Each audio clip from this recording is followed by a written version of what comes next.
ഇവർ ഈ നദിയിലൊരു തടയണ കിട്ടിയിട്ടുണ്ട്. അത് അങ്ങ് മൂലയ്ക്ക് നമുക്ക് കാണാൻ പറ്റും. ഇതാ ചെറുതായിട്ട് വായിക്കണം കേട്ടിട്ടുണ്ട്. അപ്പോൾ അത്രയും വെള്ളം അവിടെ ഹോൾഡ് ചെയ്ത് നിൽക്കും.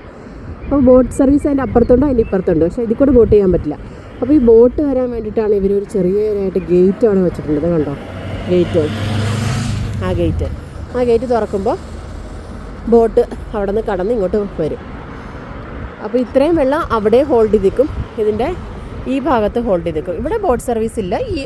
ഈ പാലത്തിന് താഴെ വീണ്ടും ഒരു ബാരിയർ കെട്ടിയിട്ടുണ്ട്.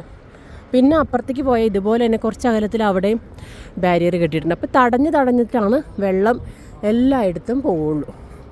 നമ്മുടെ ഭാരതപ്പുഴയിലൊക്കെ കുത്തൊഴുകി വെള്ളം ഫുള്ളായിട്ട് കടലിലേക്ക് പോവാതിരിക്കാനും അല്ലെങ്കിൽ വെള്ളപ്പൊക്കം ഉണ്ടാവാതിരിക്കാനൊക്കെ ഇത് നല്ലൊരു മാർഗ്ഗമാണ്. ഇവർ നമ്മുടെ നാട്ടിൽ പണ്ടേ തണ്ണീർമുക്കം ബണ്ടിലേക്ക് അങ്ങനെ കെട്ടിയിട്ടുണ്ട്. പക്ഷെ അതൊക്കെ നശിപ്പിച്ച് കളഞ്ഞു. അതാണ് പ്രശ്നം.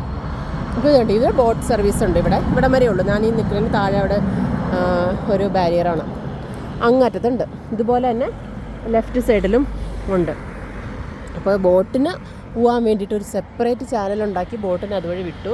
ആ കാണുന്ന ഗേറ്റിൽ കൂടെ ബോട്ടിന് പോവാം, ഫുൾ ഒരു തടസ്സമില്ല. പക്ഷെ എന്നാൽ ആവശ്യത്തിനുള്ള വിനോദസഞ്ചാരവും വെള്ളത്തിൻ്റെ ആവശ്യമൊക്കെ നിറവേറ്റാം. ഇതാണ് കാര്യം.